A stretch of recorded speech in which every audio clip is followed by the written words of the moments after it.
Assalamualaikum warahmatullahi wabarakatuh. Perkenalkan, saya adalah Dwi Ilmiani, guru mata pelajaran bahasa Inggris di SMA Negeri 4 Pekalongan. Pada kesempatan kali ini, saya akan mencoba menjelaskan inovasi pembelajaran yang telah saya lakukan. Dulu, ketika saya menjadi seorang murid, saya paling bosan dan mudah mengantuk dalam pelajaran bahasa Inggris. Apalagi saat diminta oleh guru untuk menghafalkan irregular verb. Sekarang, setelah saya menjadi seorang guru, saya ingin merubah mindset. Belajar itu membosankan menjadi belajar itu asik dan menarik. Oleh sebab itu, saya melakukan inovasi pembelajaran yang saya beri judul ICTeru Mas Cherrybell. ICTeru Mas Cherrybell ini memiliki arti Artificial Intelligence Simulation for Teaching English Revolution, menulis asik cerita fabel. Adapun tujuan pembelajaran yang akan murid capai yaitu yang pertama, murid mampu merancang dan menulis teks fabel dengan memperhatikan tujuan, struktur bahasa, dan target pembaca dengan baik dan benar. Yang kedua, murid mampu mempresentasikan berbagai bentuk teks fabel dengan memperhatikan gaya bahasa dan intonasi dengan baik dan benar. Membiasakan berdoa sebelum pembelajaran merupakan salah satu cara untuk menerapkan budaya positif di lingkungan sekolah. Dan juga, sapaan positif menjadi salah satu hal penting yang dapat guru lakukan untuk memberikan apresiasi kepada murid, sehingga murid bisa lebih percaya diri. Kegiatan pendukung seperti kegiatan ice breaking perlu dilakukan oleh seorang guru, sehingga murid mampu membangun rasa semangatnya dalam belajar bahasa Inggris.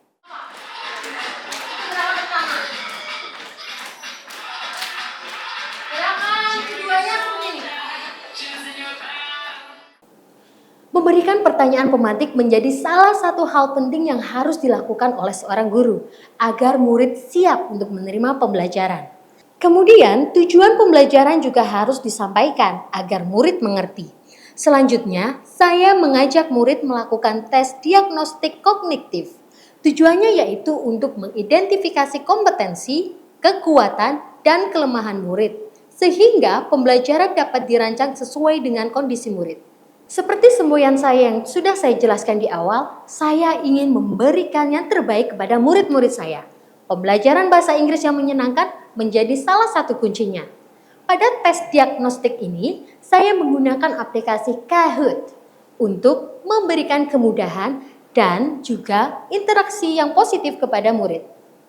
Setelah tes selesai, maka akan diperoleh 3 kategori sebagai berikut. Kategori yang pertama yaitu murid dengan nilai rata-rata kelas akan mengikuti kegiatan pembelajaran dengan ATP sesuai dengan fasenya. Kategori yang kedua yaitu murid dengan nilai di bawah rata-rata akan mengikuti kegiatan pembelajaran dengan diberikan pendampingan pada kompetensi yang belum terpenuhi. Sedangkan di kategori 3, murid dengan nilai di atas rata-rata akan mengikuti kegiatan pembelajaran dengan pengayaan. Kemudian dari 3 data tersebut akan digunakan oleh guru untuk membentuk kelompok yang divergen. Kebanyakan murid merasa tidak percaya diri ketika diminta oleh guru untuk presentasi di depan kelas.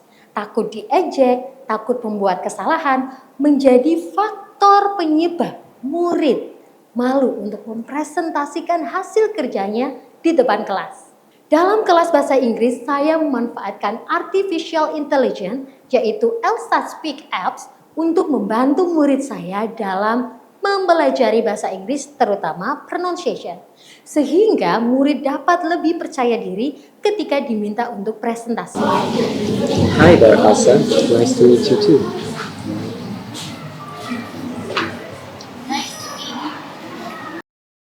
Tentunya, muara dari penggunaan aplikasi ini yaitu untuk membantu meningkatkan rasa percaya diri murid ketika mempresentasikan hasil kerjanya di depan kelas. Karena menulis membutuhkan banyak kosakata, maka penguasaan vocabulary menjadi kunci penting. Alih-alih meminta murid saya untuk menghafalkan irregular verb, saya mengajak murid saya untuk bernyanyi bersama dengan lagu gubahan yang telah saya buat. Memodifikasi lagu daerah dan lagu populer dengan lirik irregular verb menjadi beberapa bentuk inovasi yang saya lakukan agar murid menguasai vocabulary tanpa rasa bosan, namun melalui proses yang menyenangkan.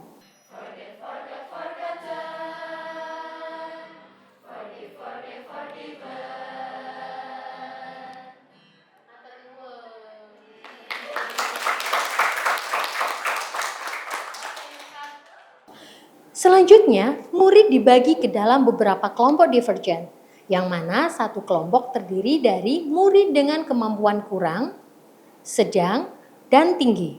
Dalam kurikulum Merdeka, implementasi pembelajaran berdiferensiasi menjadi poin penting. Oleh sebab itu, saat murid berdiskusi, saya memberikan kebebasan terkait proses, konten, dan produk pada materi menulis dan mempresentasikan cerita fabel. Murid dengan tipe audiovisual mungkin akan menjadikan YouTube sebagai referensi, sedangkan yang lainnya mungkin memilih searching di Google atau perpustakaan. Sedangkan untuk diferensiasi konten, murid diberikan kebebasan dalam memilih isi cerita fabel yang akan dibuat. Dan pastinya, murid juga diberikan kebebasan terkait luaran yang akan dipresentasikan, seperti poster, cerpen, komik, slide presentasi, ataupun yang lainnya. Setelah proses diskusi selesai, guru memberikan kesempatan kepada murid untuk mempresentasikan hasil diskusinya. Ada yang mempresentasikan poster, komik, ataupun slide presentasi. Kemudian antar kelompok saling memberikan feedback ataupun masukan. Setelah itu, guru memberikan apresiasi dan juga tindak lanjut dari hasil diskusi tersebut. Kegiatan yang terakhir yaitu refleksi. Kegiatan refleksi ini merupakan salah satu kegiatan yang penting dan tidak boleh ditinggalkan. Kenapa? Karena dari kegiatan refleksi ini guru dapat mengetahui apa yang sudah baik dari muridnya, apa yang belum dikuasai muridnya, dan bagaimana tindak lanjutnya. Adapun dampak dari inovasi pembelajaran yang telah saya lakukan yaitu mengakomodir semua gaya belajar, baik itu visual, audiovisual, auditori, maupun kinestetik. Yang kedua, motivasi belajar pun meningkat dan murid menjadi aktif. Hal ini juga sejalan dengan hasil asesmen murid yang menunjukkan nilai rata-rata 83 yang sebelumnya hanya mencapai nilai rata-rata 67. Ke pasar beli paprika, belinya di Surabaya. Mari terapkan kurikulum Merdeka untuk Indonesia Jaya. Saya Dwi Ilmiani, undur diri. Dengan konsep yang disampaikan oleh Ibu Dwi Ilmiani, MPD, IC Teru Mas Seribel, peserta didik menjadi lebih bersemangat karena pembelajarannya menarik dan menyenangkan dengan berkolaborasi penggunaan aplikasi Elsa Speak, juga sebuah lagu dengan materi irregular verb. Dengan demikian, proses pembelajaran itu sangat menarik dan menginspirasi.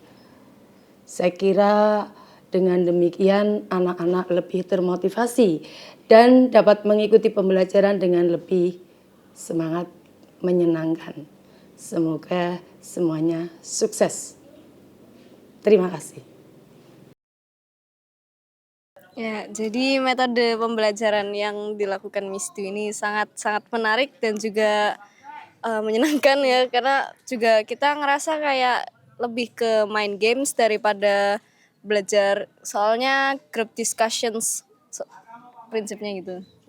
Dan karena the learning method is with games dan nggak dengan traditional papers, jadinya lebih asik dan memberikan kita insight yang lebih banyak.